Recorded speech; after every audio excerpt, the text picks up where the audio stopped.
જો મેં 2 પાવડા તેલ મૂકી દીધું છે. આજે હું વઘારેલો સરસ મજાનો ટેસ્ટી રોટલો બનાવવાની છું અને રેસીપી તમારા લોકો સાથે હું શેર કરીશ. મેં તેલ મૂકી દીધું છે ગરમ થવા માટે. 2 પાવડા તેલ મૂક્યું છે અને આ બધી સામગ્રી છે: ટમેટા, ડુંગળી, તીખા મરચાં. જેને તીખા મરચાં ન ફાવે એ મોળા પણ ખાઈ શકે. લસણ મને આખી કળી નથી ફાવતી એટલે મેં એને કટ કરી છે. પછી આ રોટલો છે એને મેં આવી રીતે ક્રશ કરી લીધો છે. મેં મિક્સરમાં નહીં, જાતે જ ક્રશ કર્યો છે. આમાં આપણે નાખશું થોડી હિંગ, ત્યારબાદ એડ કરશું લસણ,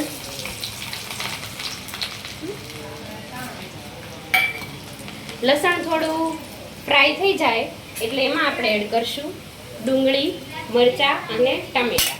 ગેસની ફ્લેમ થોડી સ્લો કરી નાખશું એટલે ઉડે નહીં.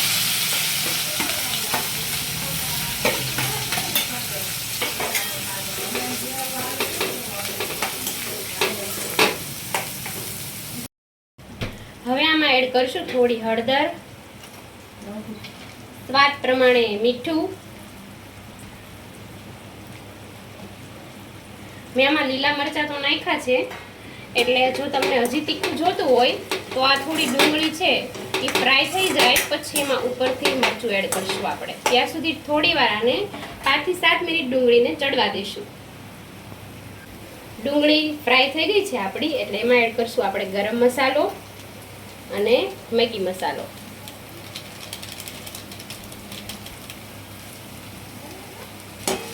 બરાબર મિક્સ કરી લઈશું.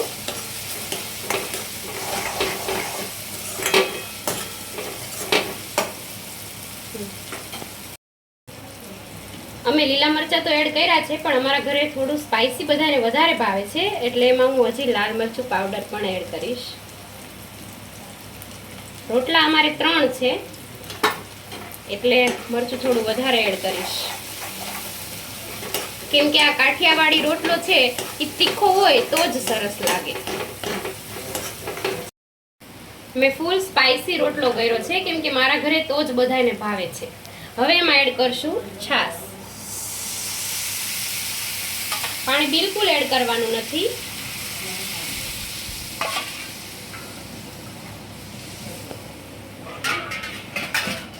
છાશ એડ કરીને તરત જ હું એમાં રોટલો એડ કરી દઈશ.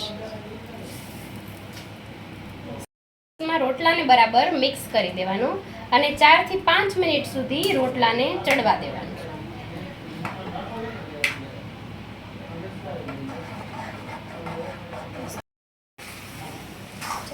તો આ આપણો બની ગયો છે સરસ મજાનો ટેસ્ટી રોટલો.